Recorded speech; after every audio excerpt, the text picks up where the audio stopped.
What's going on, everybody? Welcome to another episode here, the Side Guys Football Forum. I'm one of your co-hosts, Norman Side, joined as always by my good friend, my good buddy, the other half of the Side Guys, is Tad the Side. And Tad, the weekend is over, so we had a chance to sort of process the draft and just see, how these teams sort of shaped up with their draft selections over the course of the weekend. We had a little bit of the, undrafted free agents they have signed with respective teams as well. We also had a little bit of post-draft free agency, Deontay Johnson, who was, with the Panthers, and then he was traded to the Ravens. If you get this right, I will be so impressed. He was traded to the Ravens. They released him. He signed with... I honestly don't even know. I want to say it was Buffalo, but I don't even think it was Buffalo. No, it wasn't Buffalo. It was another playoff team, though. That's the thing that I just can't remember. He signed with another team. They released him too, and then he was just a free agent after that. And then now he's a member of the Cleveland Browns, actually, to start the season here in 2025. Right. He went Steelers, Panthers, Ravens, Texans. That's what it was. Back to the Ravens. I don't remember that Ravens. And now he's a Brown? And now he's a Cleveland Browns. So sticking with the AFC North, but now he's playing with the Cleveland Browns there. And their whole, interesting mess. Well, I was about to say, good for Shedeur. Dillon Gabriel, Kenny Pickett. I mean, Joe Flacco. Hey, I'm about to say, you put respect on the goat's name. Like, oh my Lord. I don't know who's going to be throwing in the ball, but it's definitely going to be very interesting training camp battle there in Cleveland for sure between all of those quarterbacks there. Because, yeah, that was sort of the madness of the draft. Shedeur Sanders falling all the way to the 5th round. The Browns trading up to get him too. That was crazy. How many years do you think Mel Kiper took off his life during this year's draft? I mean, I've never seen someone have a brain aneurysm live on air before, and it was amazing to witness. Yeah, some people were not happy with the coverage of him just, being a little bit too, embellishing for Shedeur Sanders instead of giving some of the other prospects who were drafted their time in the sun. And just, it was a very interesting broadcast on ESPN with Mel Kiper Jr. for sure. By the way, for people trumpeting, good for Mel Kiper for sticking up for Shedeur. This is the same man who claimed he would retire if Jimmy Clausen did not work out. Mm-hmm. Mm-hmm. And then now ESPN's like, happy 42nd, Kiper. Your stupid ass pumpkin pie. I don't know if you saw that. This is all he's got going on for him right now. By the way, who doesn't eat the crust on the pumpkin pie, you freaking psycho? Some people don't do it. It's insane. That's the best part. All right, Tad. So like I said, we sort of had a chance to sort of process the draft. We're able to see like we talked about the Cleveland Browns, and just I don't know how you evaluate them as far as did they do a good job? Did they draft too many quarterbacks? I don't know how I evaluate them. Yeah, it's really hard to sort of gauge that. So I mean, yeah, that is the purpose of today's episode. We're going to get into who we like as far as the draft winners and the draft losers per se after the weekend was done. Obviously, this is very initial evaluations. Obviously, we have to see how these guys pan out. Maybe some of our losers will turn to winners, some of our winners will turn to losers. We have no idea, but this is as far as just initial analysis based on, where these players were selected, maybe on the board as well. Did they trade up to get guys and maybe they didn't need to? We'll see it. We'll evaluate all that there, Tab. But what do you want to start with? Do you want to start with the winners first, or do you want to start with the losers first? See, I was going to hit you with that exact same question. Yeah, goddamn, you're deflecting master. You know what? Let's start off with the positive. Let's go with winners. Let's go with the winners first. All right, Tad. So hit me with your NFL draft winner from 2025.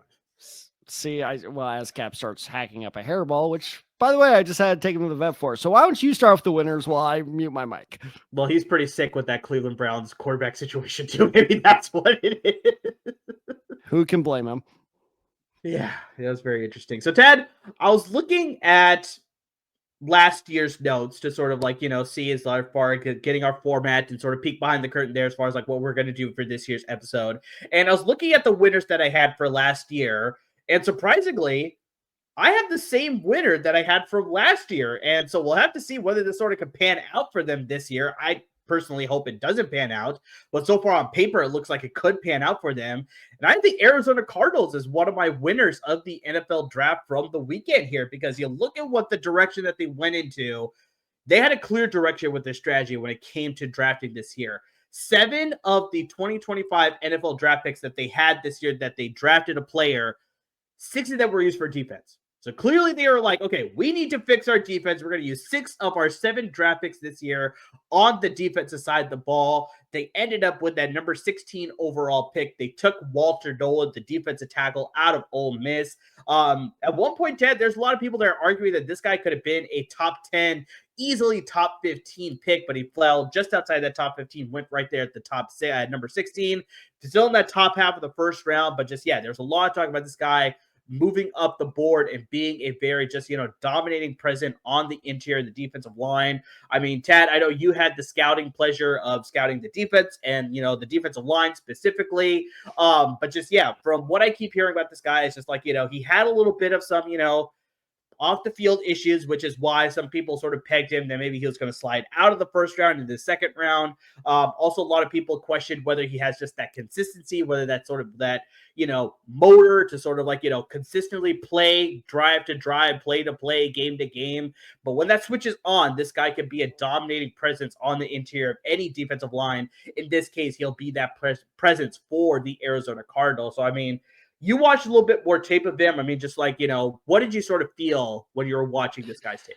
So my thing with Walter Nolen, and this is why I actually agree with you, is a fantastic pick, is I saw the promise in him. He has all the physical capabilities to be amazing, not just good, but amazing at the next level in the NFL. The problem is, and I don't want to because I hate when people do this. I don't want to put the lazy tag on him. He's not lazy. It's just he's not consistent with his effort. Yeah. And there's a difference. There's a difference between lazy and because Jadeveon Clowney got hit with this, Ed Oliver got hit with this, where they're like, oh, he's lazy. I'm like, you're gonna call Jadeveon Clowney lazy? Really? Okay. Well, R.I.P. buddy. So it's not laziness. It's just I would like to see more consistency from his game. And if he can develop that, hell yeah, he is well worth that first rounder. But the reason I was kind of dead, because I know what people are going to be like, well, you were down on him pre-draft now.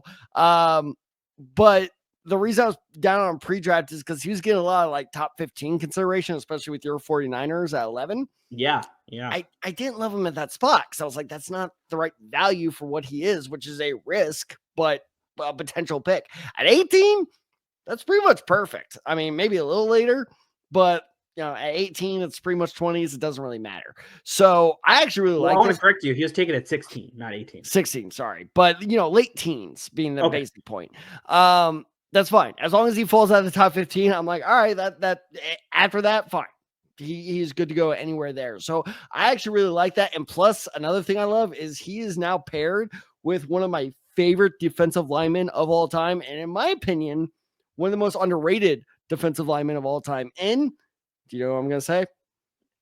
Is it the returning of Calais Campbell? You absolutely nailed it. The returning of Calais Campbell. And that is he's the perfect mentor for this guy. Now, the one thing that does concern me with this fit, and this is completely unfair to Walter Nolen, the last time the Cardinals took a defensive tackle out of Ole Miss, it did not go so well, which is a little concerning. But Robert Nkemdiche, I'm sorry, wherever you are, hopefully it's not falling out of a second-story window. But that's not a bad taste, is it? I don't know. He survived. It's fine. Sure. Just stay off that synthetic weed. Bottom line being is, I think this is a very good landing spot for Walter Nolen. And I really actually like that. That Walter Nolen's the guy that I did not think I was going to end round one with being like, okay, I actually like where he wound up. But in fact, I do. I thought it was a great pick for both sides. Yeah, I think this is just an excellent pick to sort of anchor that defensive line for them, really just upgrade the defensive side of the ball. But they don't stop there because, like I said, they had 6 of their 7 picks go on the defensive side of the ball. In the second round at number 47 overall, Ted, they were able to land Don't even Will get me started on this Johnson. one. Like, I mean, this is just I absolutely got a insane. lot to talk about this one, but you go ahead. Yeah, I mean, we're not going to spend a ton of time on this one, Yes, but the we are. biggest one is just like, he slipped out of the first round. A lot of people pegged this guy to be a first round pick, but we kept hearing a lot of issues as far as like, he was dealing with knee problems. During last season, he dealt with turf toe as well as a hamstring injury, so he wasn't at the same level. He wasn't able to test during the combine or his pro day, so just scouts were a little bit worried as far as how this was going to pan out at the next level. Obviously, they scared away a lot of teams, but yeah, the Cardinals were able to sort of benefit there by taking this guy in the middle of the second when he was originally pegged to be potentially a top 10 pick in the NFL draft this year, but just, slides all the way to the middle of the second. If he stays healthy, I mean, this guy can be just a shutdown quarter for them on one side of the ball. That is the big if for them. But Tad, before I get your take here, they also later on in the 5th round, they took this guy. I remember I texted you as soon as this pick happened. Yep. Denzel Burke, the corner out of Ohio State, very similar issues to Will Johnson. He was unfortunately hurt during the last season. He just didn't have the same production. Very similar to had a lot of talent that was able to perform during the draft process that ended up going a lot higher than Denzel Burke. But I mean, just the same thing. We're just, if Denzel Burke can stay healthy, it could sort of prove that this guy can be a top level pick. Because Tad, if you remember, when we started the college football season, Denzel Burke was in the conversation for being the first corner off the board. Like, I mean, this guy had that type of talent based on his junior year season, but just unfortunately, like I said, the injuries and just, a little bit of dip in production and on that defensive side of the ball in his last year at Ohio State. I mean, that sort of affected him here. But yeah, if you get Will Johnson and Denzel Burke and both of those guys pan out, I mean, just they have 2 shutdown corners that they were able to get for next to nothing. Just absolutely sensational picks. But that's the big thing. If it pans out, that is the huge thing. Look, and this is not exaggeration. One of the most exciting days of my life, which really shows how truly boring my life is, was when LAFB CEO Ryan Dyrud asked you and me, "Hey, do you guys want to be our draft experts?"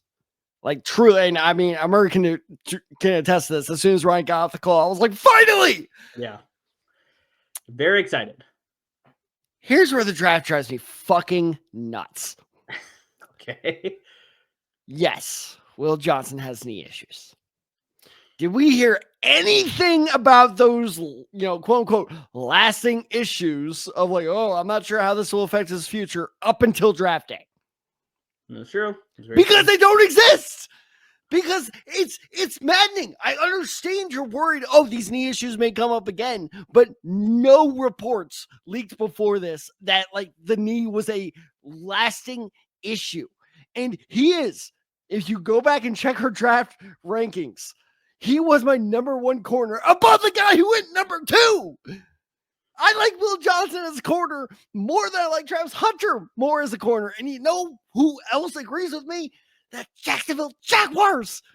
That's true. Because they're playing him at receiver more than playing him at quarterback. And yet, this talented motherfucker, Will Johnson, fell all the way to the middle. Not even the top of the second round, the middle of the second round, because these NFL teams are out of their minds about these non-existent injury concerns. What the hell is wrong with you? In case you're wondering, this is the exact rant I was doing when the Colts didn't take him in the second round. Yeah, it's true. A lot of teams had a chance to sort of trade up or whatever it is, but just, they didn't decide to do that. But yeah, Dad, I very much like that combination of Denzel Burke and Will Johnson if it pans out for them because, like I said, 2 premier corners that you're getting for pennies on the dollar based on their draft capital. Pennies on the dollar! But no, yes, the Will Johnson pick, absolute home run of a pick because you got a top 10 player in this year's draft at what, number 54 47 overall. 47. Great. And by the way, I don't know if you saw this, but he's wearing number 0, which is like, oh, just chef's kiss. Great cornerback number. But another pick that you didn't mention that I actually also really like is Jordan Birch. I was going to get to that. Okay, my bad. I just wanted your take on just those two guys, and then you decided to step in and shoehorn your way into my take for some reason. Sorry, I was. You know me in the draft. I gotta, I go on rants. If the past 30 seconds is not evidence of that. The Denzel Burke thing, I agree that is way too far for him to fall, but I'm less fired up about that because, yes, I saw that one coming. Also, because he did struggle a bit this past season. His draft stock was going to fall. And then, of course, the injury concerns on top of that. I was expecting him to go like 4th round at the latest. So like 5th round, while late was not exactly shocking. But yes, no, I completely agree. It was like, if they hit on everything, this is going to be one hell of a draft class. And also real quick, you mentioned that, the Cardinals were your winners last year. Last year's, standouts for them, in their draft class, Marvin Harrison Jr., Darius Robinson had some promising moments. Max Melton looked promising. Trey Benson, I think they absolutely hit a home run. Trey Benson was my favorite running back from last year. So the fact that they landed it was like, dare you do my boy Kendra Miller like that? And then Christian Jones 10 times out of 10 times. So yeah, probably so would I. So yes, no, I think the Cardinal, this front office is looking pretty adept. I'm jealous. Yeah, no, I agree with that. So obviously let's get to the 3rd round there with their 3rd round pick, Jordan Birch, the edge rusher out of Oregon. Very interesting because this guy is a very physical prowess of a type of player.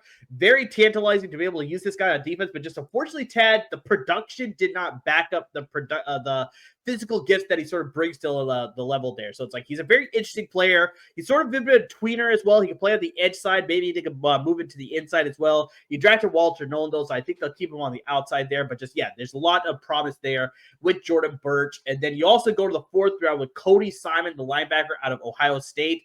He's seeking missile. This guy's just a definite ball hawking type of linebacker. He was the defensive MVP, that's the word I was looking for the national title game for the college football playoffs this past year. Then the last guy that I want to bring up, Tad, Keaton Crawford, the safety out of Nevada. I can understand why he went so late, but there's a lot of promise with this guy. So he's going to make his hay as a special teams player. But this guy has some aggressiveness and some very strong technique when it comes to tackling players.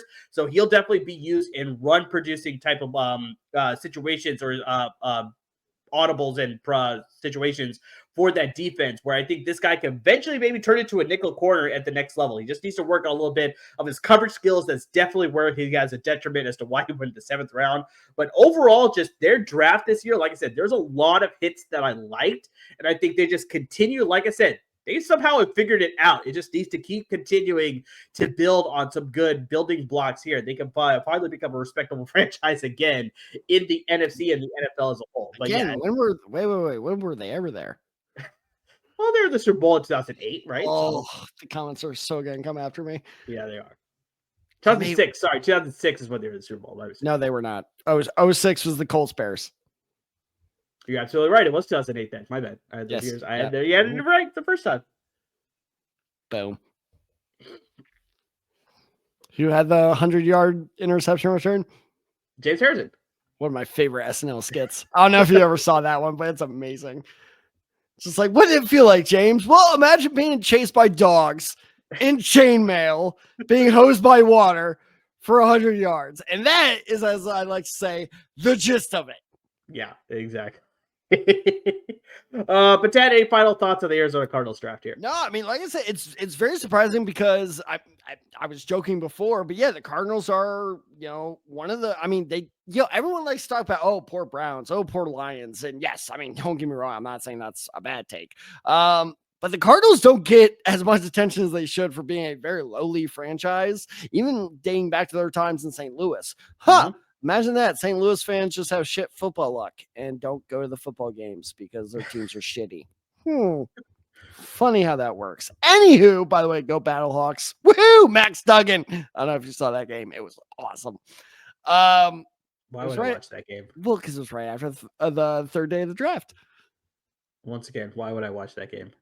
Because it was amazing. Sure. Yeah. More amazing than watching the Heat play. That was 100%. Oh my God.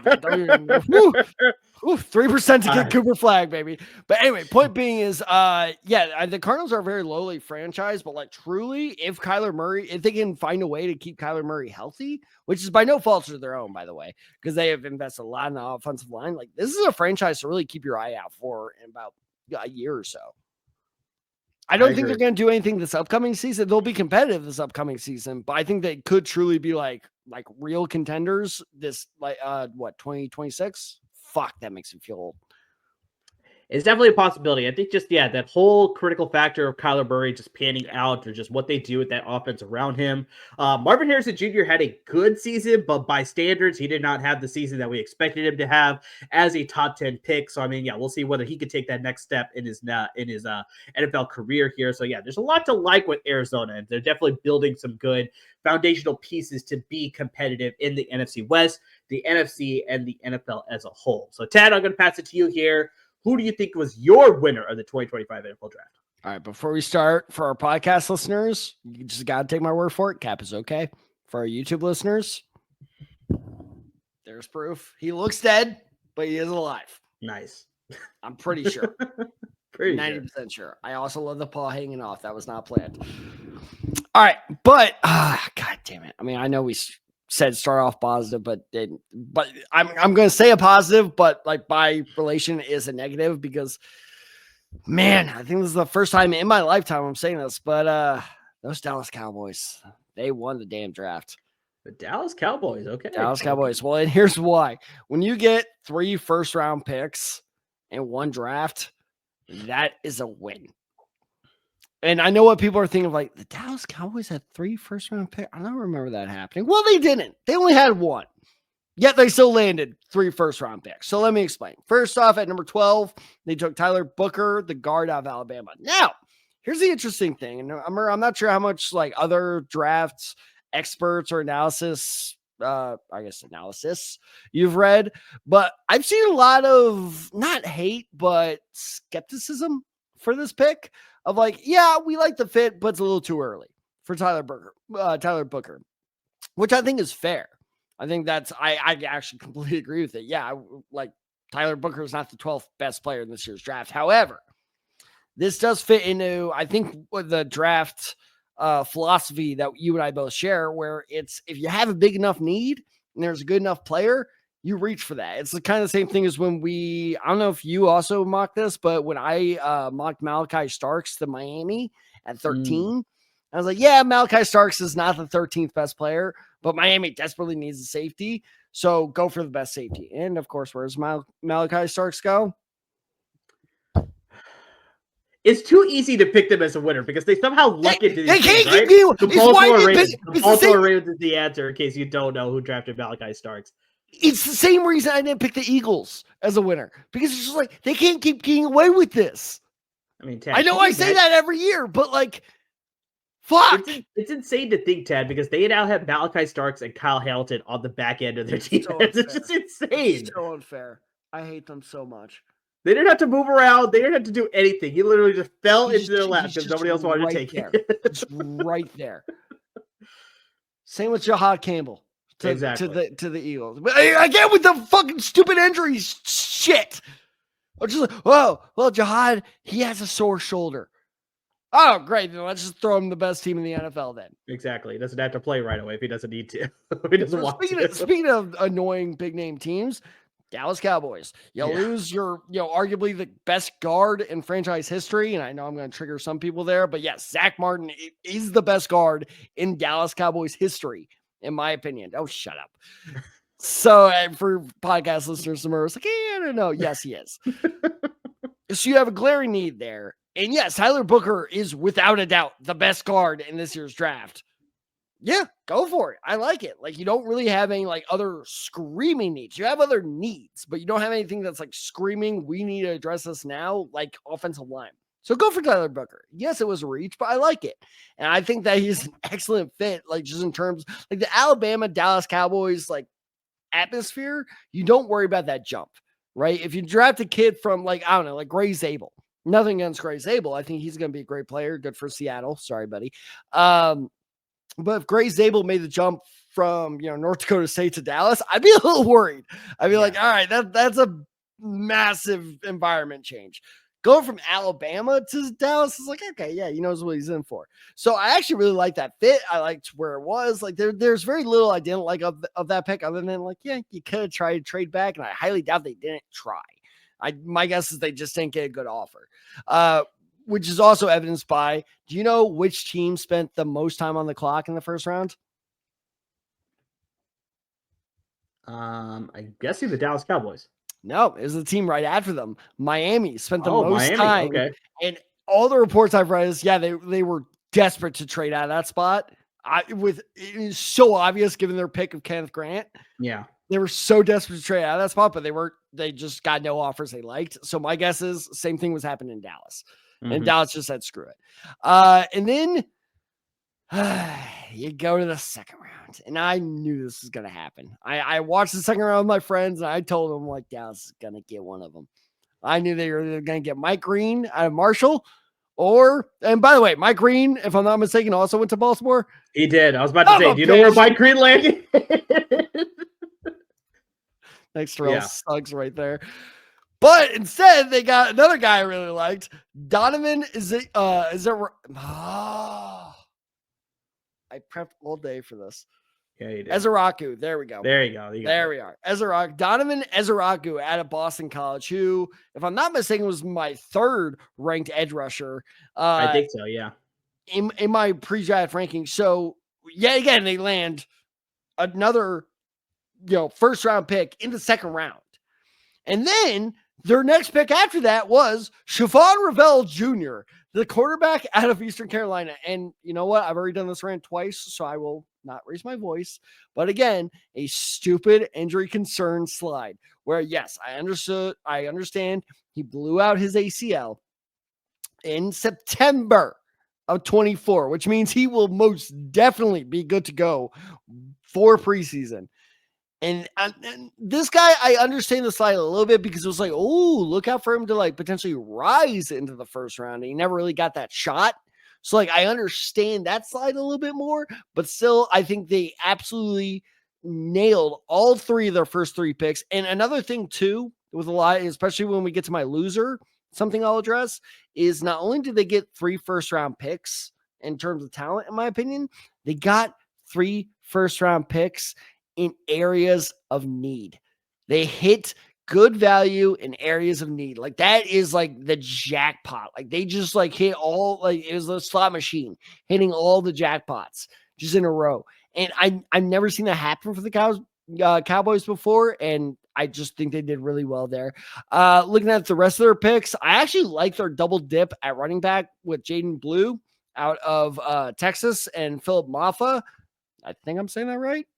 Out of Clemson.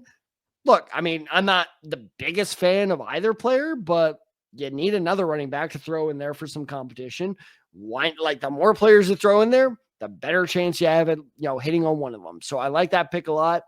Look at their other picks. Shamar James, Jahdae, Jesus Christ, Jahdae Cornelius. Sorry, and I'm not even going to try their 7th round pick. Do you want to give it a shot? I'm sure you're looking at it.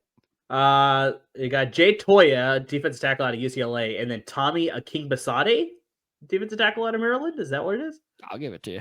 Okay. But bottom line is like what they did with those other picks is they just clearly went for the more athletic guys. Like that's based on my scouting report on all these guys is, yeah, there's a lot to work on, but they're freakishly athletic. And I think that's the smart way to go about the draft is, yeah, just, draft athleticism and trust your coaches. I don't know if I trust Brian Schottenheimer, but apparently Jerry Jones does. So you know what? As weird as it sounds, Jerry Jones, you nailed it, buddy. Good job. The only thing is you didn't get like the receiver you kind of needed, but trade for him, whatever. He'll be fine. That's the one thing I was just about to bring up. It's like, I do agree with you. I love those first 3 picks, to get, 3 potential first rounders in the first 3 rounds of the draft, not have to use first round capital on those 3 guys. Like that's sensational, but you clearly have a big hole at the receiver. Isn't that clear though? I feel like their wide receiver 2 hole is so much more publicized than as bad as it is. I think for me, it's just like there was good talent in the wide receiver class this year. So it's like I think they could have drafted anybody. Like in any of the rounds, they could have gotten one guy. And so I know you said you like the fact that they double dipped a running back. In this case, I don't like it. So it's like I would have gone with one of those running backs and used one of those other picks on a wide receiver to at least throw into the competition for, like you said, maybe you don't need a big star at that other wide receiver position opposite CeeDee Lamb, but for the same reasoning that you gave for running backs to just throw in there and get more competition and just hopefully something sticks there, I felt the same with wide receivers. Like, why not add another body to that wide receiver room and see if potentially one of those guys can emerge during the preseason, during training camp, and really establish themselves as a potential playmaker opposite CeeDee Lamb? Because right now, if you look at their passkey game, I only trust CeeDee Lamb and Jake Ferguson in the tight end position. Outside of that, it's like maybe Jonathan Mingo. Like, I mean, they obviously traded for him from Carolina. Like, maybe Jerry Jones and the team see something in him and he's going to be the number 2 guy. I don't have that faith.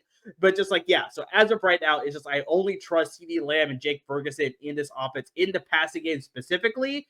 Whereas at the running game, they did sign my boy Javonte Williams, but outside of that, they also signed Miles Sanders. So it's like they got a good tandem there at the running back position. So it's like, I didn't feel that they You're going to go with good to describe that? It's better than what they've had before. That's all I'm going to say. Is it though? I think you got 2 veteran players there. Javonte Williams still young in his career. I think he's got a lot of tread on that tire that he can emerge in that backfield there. Man. But it's still, like I said, I feel like they could have gone in a different direction. They could have gotten a receiver. That really would have made this, like, you know, for me, it's like, you know, a B plus, excuse me. If they got a wide receiver in any of those rounds, I probably would have pushed it to A-. What's the and this is so bad that I'm blanking on this, but what's the ESPN LeBron guy's name again? Stephen A. Smith or Brian Windhorst? Is Brian the fat white one? Yeah, Brian Windhorst. Oh my! All right, let me do the Brian Windhorst meme. This is gonna end well. Let me do the Brian Windhorst meme right here. Something's going on here because Jerry Jones is such a splashy. And for our podcast listeners, I'm doing like the double like number 1. Something's going. That was such a great meme. And the best part is nothing ever came of that. Nope, but. That's my favorite part of that thing. But Jerry Jones is such a splash maker that like I refuse to believe solely because exactly right. Like he didn't draft a single receiver. I refuse to believe he has nothing in the plans to get that second receiver. I think I'm not saying he's going to like, you know, trade for like Brandon Ayuk. I'm not saying that's going to happen, but I think there's something he has planned for like June or July where it comes in and you're going to go, oh, okay, I can see that working out. Like, I refuse to believe that, like, yeah, he was looking at the receiver room and be like, nah, we're good. Maybe he is. Because, I mean, they clearly thought that with the running back room last year where they were fine. I'm also counting on Jerry Jones being coherent, which is, like, probably the biggest gamble I've ever taken. So exactly. I think that's the more interesting there. Yeah, because we'll see how it pays out because, they felt the reason that they were good with Rico Dowdle and some of the guys that they had. They let Rico Dowdle walk, too, on top of that, after he had such a, good Where is he now? Season. Rico Dowdle is with the Carolina Panthers, actually. What? So, Miles Sanders left the Carolina Panthers side with the Cowboys, and Rico Dowdle left the Dallas Cowboys side with the Carolina Panthers. So, that is they still drafted Etienne. Okay. Oh, gosh. But, so, like I said, I do like... Tepper the owner in Carolina? He is still the owner in Carolina. Stop drafting running backs, Tepper. Stop it. Well, you have enough. I think that Jonathan Brooks injury is a little bit more serious than they probably want to let on, so that's why they had to double down and get Trevor Etienne this year. Anyway, sorry. We got to move on to losers.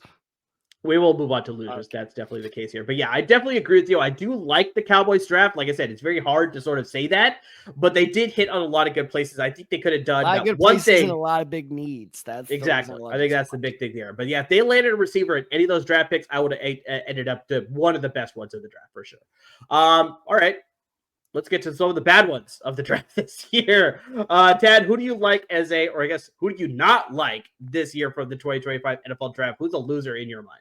Okay, real quick, because you kicked it to me first last time, so I have to make sure. Cap, you alive? Oh, hey, he's got his head up. YouTube listeners, look. Yeah. Heads up. He's good. You good? Okay, yeah, he's good. All right. Losers. This one was disappointing, man. Because this was one of the biggest surprise teams of last year. And it wasn't like a surprise team where it's like, all right, you're just getting lucky and whatever. They were an exciting team to watch, and they actually knocked my Indianapolis Colts out of playoff contention. But, to be honest, I didn't really mind it because I was like, I like this team more. I like this team more than my Colts. You are a better team to watch. They just, and they had a great free agency run. And by that, I mean, they signed two of the biggest 49ers free agents out there. Sorry, buddy.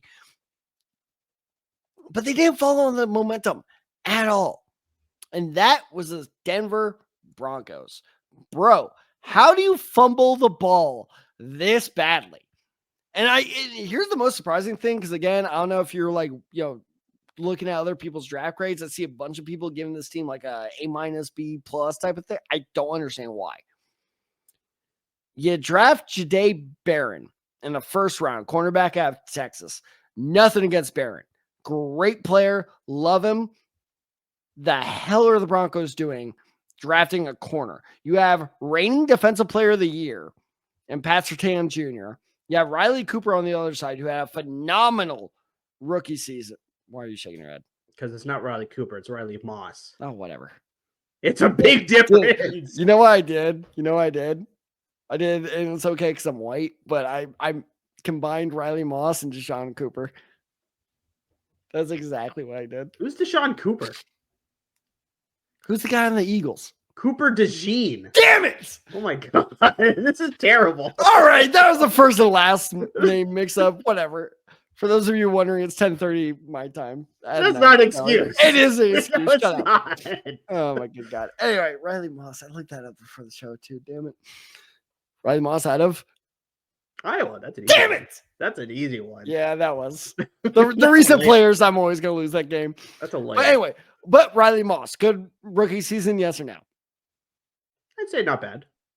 What? It was a good rookie season. Get the hell out of here. But bottom line is being like, corner was the least of your worries on that team. And maybe this is just my draft philosophy, but if you have a promising young rookie quarterback in Bo Nix, you have got to do everything you can to surround him with as much talent as possible. And the most widely mocked player to the Broncos was Marion Hampton, because they need a running back. Okay, you pass on Marion Hampton, fine. This is where, draft grades is like hindsight's 2020, but fine. You pass on Marion Hampton. Okay, that's your decision. He goes to division rival 2 picks later. That hurts, man. That really hurts, because not only are you missing out on a key need, but now that player could very well be kicking your ass for the next 4 or 5 years. It's possible. The road. And especially given the offense Hampton's playing in now, he likely will be kicking your ass for the next 4 or 5 years. So I did not love that pick. That was a luxury pick that, if the Eagles did that, where I was like, okay, you don't really need a corner, but fine. Because the Eagles can afford to do that. You are still a building roster. You can't afford to do that. And in the second round, you take RJ Harvey, the running back out of UCF. Now, I had RJ Harvey as my number 8 running back. I think there's a lot to like there. However, the running backs still on the board that I had ranked either the same or higher: Caleb Johnson, Cam Scatterbo, Rashard Smith, Ollie Gordon. Now, I know what everyone's going to say. It's those guys are 6th or 7th round picks. They were better. Yeah, they kind of were. So, and by the way, for our listeners who don't know, Amir, you didn't even have RJ Harvey in your top 10. So thoughts on the RJ Harvey pick? I'll just start there. It's not that I didn't like him as a running back. I think just like you said, it's just there are so many other running backs this year that I liked that he just unfortunately does not fall in the top 10 for me. So, I mean, it's this is a very Sean Payton type of pick, because you also have to remember, Ted, that not only did they take him to the second round, they moved up a couple spots to select him. They traded with Detroit at 57 overall to make this selection to select him. So it's clearly they identified this guy as a running back to fit this style of offense. You have to look. We talked about this in the past, Ted, where it's you look at some of his past running backs like Chris Ivory and Pierre Thomas and Mark Ingram, obviously, for a little bit too. They find these guys. Mark Ingram is probably the biggest name out that bunch there, but just he identifies guys that fit his offense pretty well, and they find success. So I think, obviously, we saw that Javonte Williams did not find success there. Jalen McMillan, for some reason, was getting more time there with the Denver Broncos offense last year. Audric Estime saw some time. The rookie out of Notre Dame last year saw some time there. So it's like, I think here, by moving up to get this guy, they identify Harvey as a guy who could lead this offense, especially, they're still going to use a, running back by committee approach because they still have Estime, they still have Jalen McMillan as well. I mean, Sean Payton, that's exactly. It's just naturally it's going to do that, but it's like I think Harvey's going to get more of the touches in this backfield, and it just fits that mold more. So it's just like, yeah, you look at his running style, I like it a lot, but just like you laid out. I love Scatabo. Him with the Giants is like probably one of my steals this year of the draft. Like that is sensational. Pick. He's going to be a dominating figure in that backfield. He's going to supplant, Tyrone Tracy as the starting running back. Like I don't doubt that at all. Ollie Gordon, I think, has a lot of skill. I think he just didn't have the. Ollie Gordon with Mike McDaniels is a very scary combo. He doesn't have the speed to fit his offense, and that's the thing that sort of surprised me there. But I don't think he's got the movement. He's got the vision. He's got the movement, so it's like I don't think they're going to use him as a speed guy. That's why they have Devon A-Chain, right? So, exactly. So it's just like I like the fit there, but just he's not going to be a primary ball carrier there. That's the bigger thing there. So it's like, yeah, you listed him out. You listed Caleb Johnson, who I'm very high on as well. So it's like there's other running backs that I like more, but I have a feeling this was purely a fit piece. That's why they traded up to get him. I don't know if they needed to trade up to get him because, like I said, I think some of those other running backs probably would have fit probably would have been targeted by other teams more than RJ Harvey. But like I said, if you want the guy that you want, they only had to move up 3 picks and they only gave up a 7th round pick. So it's like it's not too steep of a cost, but you still trade up to get this guy when probably he would have slid into the 3rd round or maybe even day 3. You just know the Steelers were sitting there being like, the Broncos trade up. Shit. It would have been a good fit. Caleb Johnson in that offense. Like, that's what I mean. It's like, yeah, it was a perfect, there were better fit. Nothing against RJ Harvey because I am a fan, but it's just, again, it was like and that's the thing. It's not like the Broncos the whole time. I was like, what are you doing? Well, we'll get to that, but it's not like at any point I was like, what are you doing? It was just like, okay. Like, did you have to do that though? And so, before we continue, thoughts on the Barron pick? So I do agree that corner wasn't their position of need in the 1st round. But I think they want the versatility because if you look at their safeties right now, Ted, they don't have the greatest safeties. So I think put some respect on your boy's name. Even though he's not your boy anymore. I'm sorry. He's going to be hurt. Like, that's probably what's going to happen. He's going to play 3 weeks and he's going to get hurt. Unfortunately, that's the same thing that happened to Drake Greenlaw. It's another reason as to why he's playing as well. Now that they're both gone. Oh, they put on another jersey and now all of a sudden they're, injury prone. Funny how that works. They always were. I'm gonna sip my tea. You continue. Oh yeah, nice clear tea that you have there. But I think you look at Barron. You also look at Riley Moss. I think they have a little bit of versatility, so it's like they can play the nickel corner. They can play the star position, very similar to what we saw with Jalen Petrie with the Houston Texans. I think Vance Joseph can sort of utilize either of these guys in sort of like a versatile manner in the back end of the secondary. So it's like I think you get a versatile player in Jahdae Barron that can sort of fill multiple needs in that secondary. So it's like you can just use them as a chess piece depending on the alignment that you want to go with. So it's like I think that's why they ended up going with him in the 1st round. But I do agree with you. It wasn't a strong position of need. I would have gone running back with that pick to really just cement this offense and really just, compete really hard in that AFC West, especially after the Raiders took Ashton Jeanty and the number 6 overall pick. It's like all those offenses have got better. So it's like, yeah, I think that was a little bit more surprising pick, but I also don't hate it. That's a big thing. All right, fair enough. And we'll, okay, fine. If you don't want to go running back, I think, and we'll get into the next pick with this, I take Luther Burden. Take, Matthew Golden, who was still on the board at that time. Because you need a receiver also to help out, especially a receiver with size. Because while I'm not taking anything away from Marvin Mims is a slot corner due to his size. If you're using him as his number 2, it's only going to get you so far. And while I do like the Pat Bryant pick, the 3rd round pick out of Illinois, it was like too little too late for me. Where I was like, I'm just not sure how much you can do with him, even though he is a sizable receiver out of Illinois. So, again, it was like not a bad pick. It was just like, you could have done better earlier.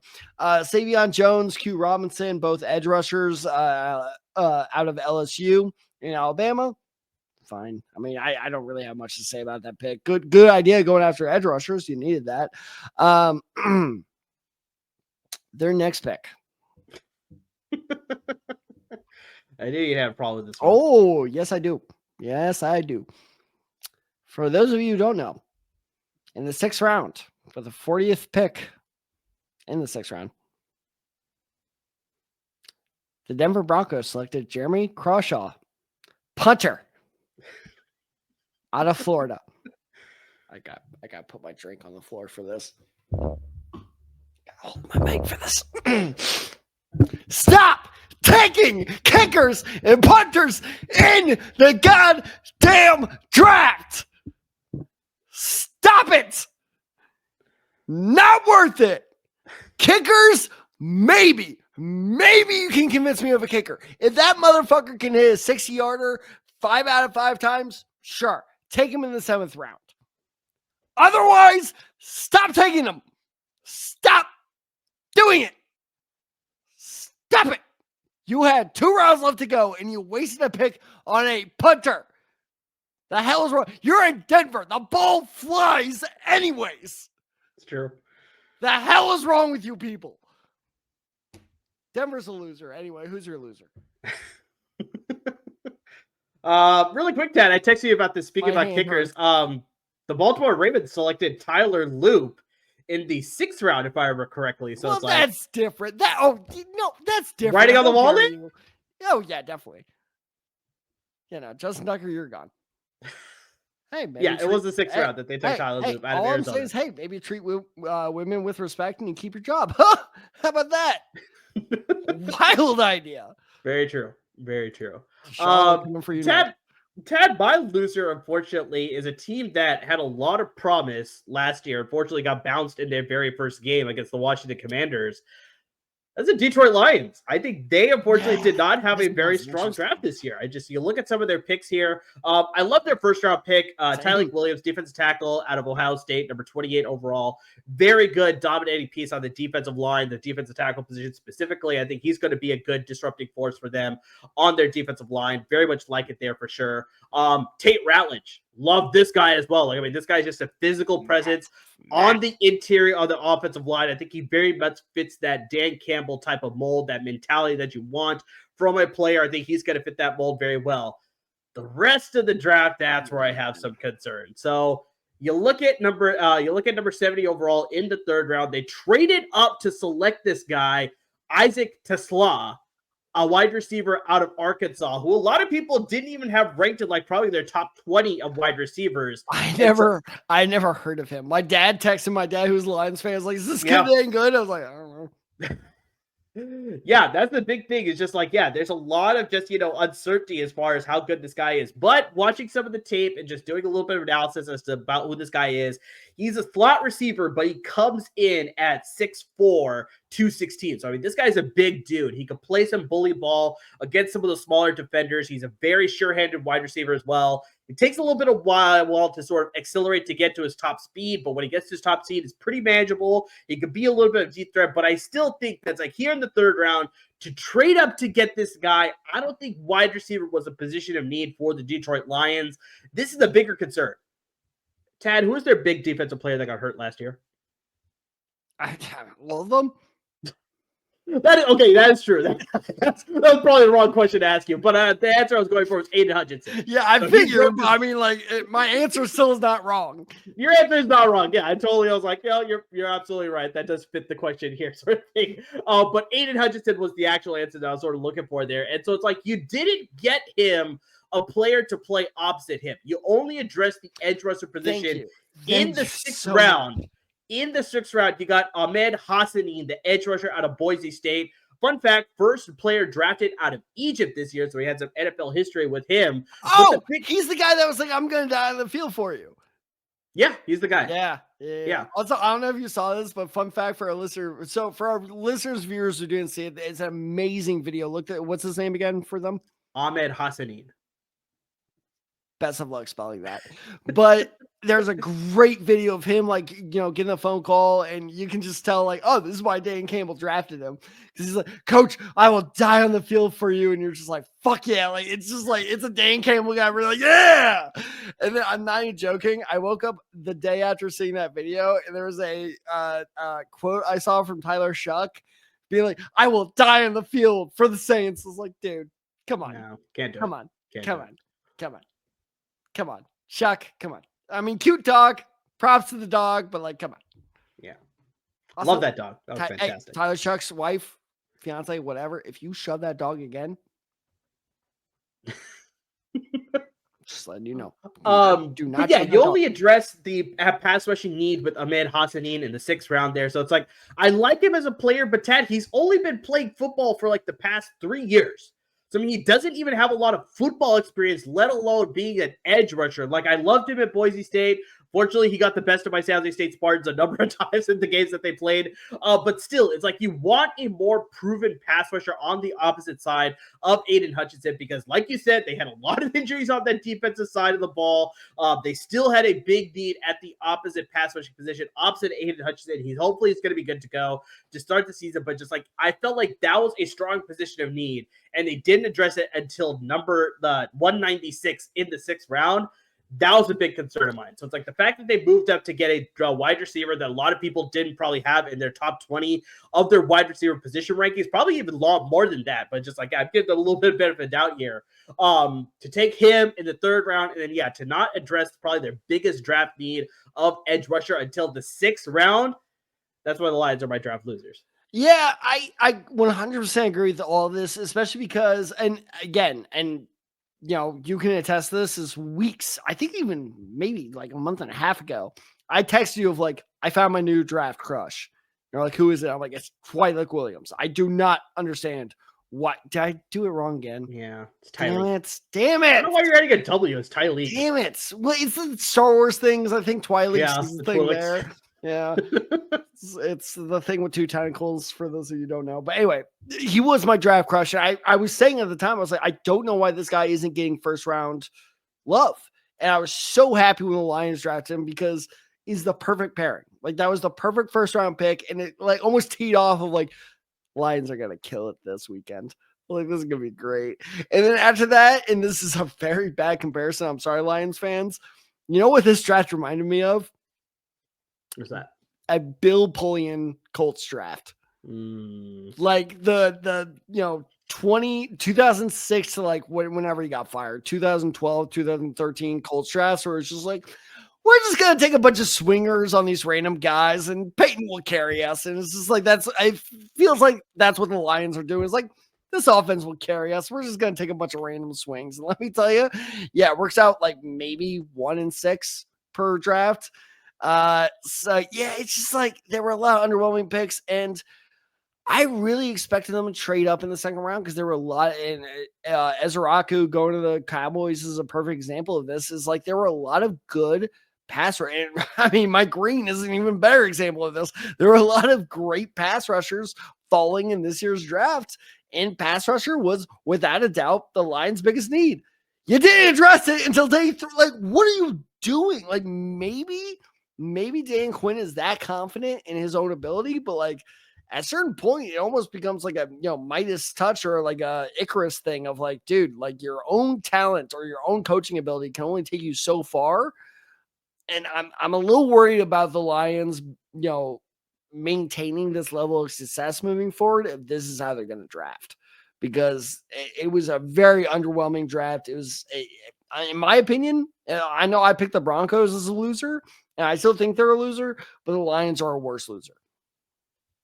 And I think the big thing, too, is that I felt very much the same as you. I was like, I love the Tyleik Williams pick when it happened in the 1st round. I was like, oh, this is fantastic. He fits the mold of what Dan Campbell likes to run with his philosophy. He's a great anchor for that. It was one of my favorite picks of the 1st round. I agree with that. But then it's like you look at the rest of the draft, then you look at that Tyleik Williams pick, and you're like, was that the player that they should have gone with? Because there's good defensive tackle depth in this year's draft. They could have gone some guys like, Darius Leonard out of Toledo. They could have drafted him. They could have gotten a few other, Joshua Farber out of Florida State. They could have gotten him later in the draft as well. So it's like, especially like you laid out, Donovan Ezraku was still on the board. Mike Green was still on the board. I think both of those guys would have been very sensational picks in the 1st round. At the bottom of the 1st round, too, where the Detroit Lions were selecting, it's like those would have been better selections than Tyleik Williams, in my opinion, when you look at after everything that sort of happened with the Detroit Lions draft. Like I said, that's where it's like, okay, now that Tyleik Williams draft selection, loses a bit of luster, where it's just like, I love that pick at first, but now it's like, yeah, you could have gone in this direction. It would have been even better. So it's like, yeah, that's why, unfortunately, it's just like, yeah, the Lions just unfortunately don't fit that mold as far as being even a winner or like even like a, mediocre draft. Like this is sort of like, a poor draft. And then also, sorry, Ted, one last thing I want to add, especially when you lose both your coordinators this year, where you lose Dan Johnson and you lose Aaron Glenn. It's like, that's a big thing too. That's like exactly it. Yeah, so that's a big thing too. So it's like maybe that was the direction Shepard wants to go. They want to anchor that interior of the defensive line, and everything's going to work out. They're going to be just fine, but that's a big risk you're running. That's the big thing I want to say. All right. So here's why I was raising my hand to speak. And this, in my opinion, would have like upped the Lions. Well, I give the Lions a D right now. And that has benefit of the doubt right now. Yeah, that's fair. If they did not go far in the playoffs, this would have been an F. But I'll give them benefit of the doubt as a D. This is the one pick that honestly would elevate them from a D to maybe even a B. Okay. Do you know who was the 21st pick in the 4th round? Fourth round, no idea. Jack Sawyer. That would have been a perfect Lions pick. Like, that's perfect. Like, all right. Both Ohio State pass rushers were there for them to possibly take. I mean, I'd love the Colts took JT Tuimoloau. Who can't say it now? But anyway, point being is with Jack's. You'll never be able to say it. Oh, hell no. I never said I would. But point being is like, yeah, there were so many opportunities for them to address that edge rusher need. And let's not forget, by the way, and look, I'm hoping I'm wrong here, but like that Aiden Hutchinson injury was so devastating. Let's not forget his leg literally wrapped around another man's leg.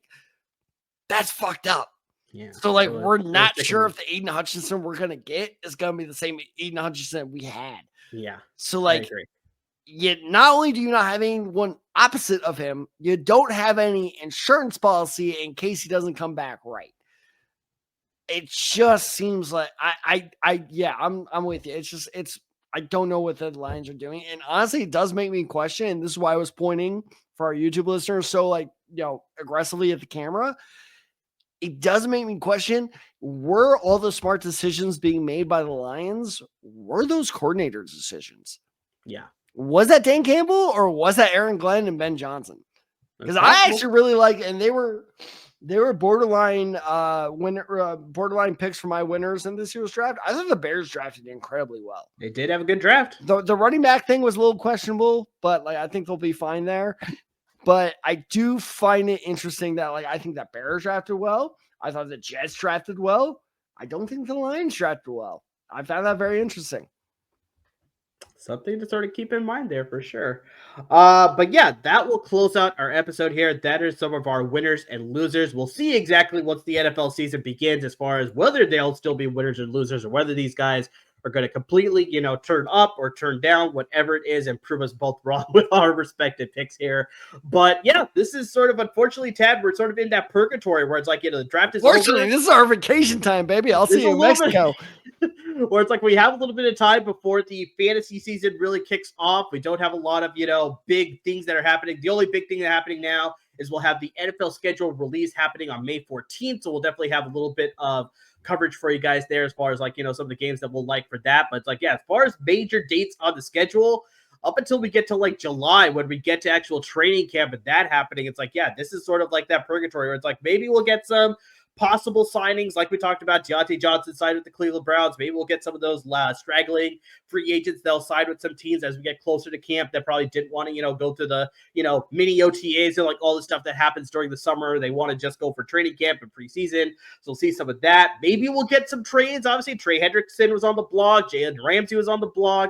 Dallas Goedert, Mark Andrews, some of these guys possibly could get traded in the summer. We'll see about that. Then we'll definitely keep you updated if any of that happens and their fantasy implications and team implications and all of that. But guys, we appreciate everybody who tuned in. And the best way you can sort of interact with us during the summer, during this purgatory time, if you got stuff you want to talk about, hit us up on our social media handles. You got us on Twitter. You got me at Upside23. Tad at TadDecide94, got the show handle at The Decide Guys, and of course on Instagram at The Decide Guys. So yeah, we're looking for stuff to talk about. Like, I mean, we'll probably do our yearly tradition. We'll go through our head coaching series of all the new head coaches that have been hired this year. So we'll dive into the fantasy applications as far as what they'll bring for their offensive philosophies or defensive philosophies and who they hired at offensive coordinator. So we'll got both things covered there with Mike Vrabel, especially with the New England Patriots. So we'll look at his offensive coordinator over the course of the year. So we'll have that coming for you. And then definitely once we get to June and July, we'll ramp up on the fantasy coverage with position rankings and draft strategies and sleepers and busts and, I mean, just rookies to watch out for. I mean, everything will be coming down your way when we get to those months. But yeah, we're in a little bit of a, like Tad said, maybe a little bit of vacation mode right now for the next month or so until we really get to a point where we're really ramping up on all the coverage for you guys. But yeah, interact with us on our social media handles. Make sure you still subscribe to our podcast and our YouTube channel so you're always up to date with our podcast wherever you want to digest your media. And please, guys, make sure you're supporting our parent network at LAFB Network because they're giving a lot of great content when it comes to the Rams and the Chargers. They're breaking down their specific draft coverage as far as, do they like it? They're giving you draft grades, all that stuff. And of course, we're ramping up for college football season as well. The UCLA Bruins just acquired through the transfer portal Nico Iamaleava. So, I mean, that's definitely got some coverage there on LAFB. Iamaleava. Iamaleava, Tennessee. That's exactly what he did. And his brother, Iamaleava, right back to UCLA as well. So they're both over there. And of course, we got coverage with the USC Trojans as well. So they got you covered with all four sports teams there. But Tad, it's not just football. We got your playoff basketball coverage as well with the Lakers and the Clippers going on right now with postseason basketball, as well as Angels and Dodgers coverage in the MLB in the early parts of the MLB season. So they got you covered with all LA sports right now on LAFB Network. So make sure you're supporting them because without them, there'd be no us. Lots of great content coming from a lot of great content producers. But to everybody who's already supporting us by interacting with us on social media, by dropping YouTube comments, by watching us on YouTube, by listening to our podcast, I mean, just anything and everything that you do to support the podcast, we cannot thank you enough. Cancun, May 5th, first class. All right, cool. See you there. Wait, are we still recording? Oh, okay. Well, in that case, be sure to check out the Salute to Troy podcast hosted by Cancun, so you can join the Miami Heat. Is that exactly what it is? Damn right. Go see Bam Adebayo. Yeah, I'm about to say Bam Adebayo can't defend shit, but I'll be sure shit be seeing him at the pool. Oh, my LA Heroes gonna be singing those shots from halfway. Can't do in the playoffs, but whatever. All right, we'll see how your Warriors do. Fuck you. Anyway, point being is, check out the Salute to Troy podcast hosted by hosted by Alro.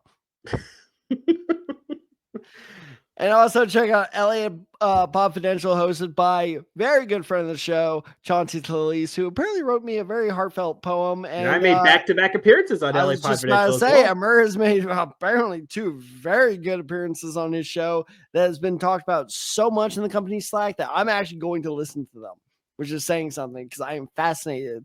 Is there how much Simpsons talk is there?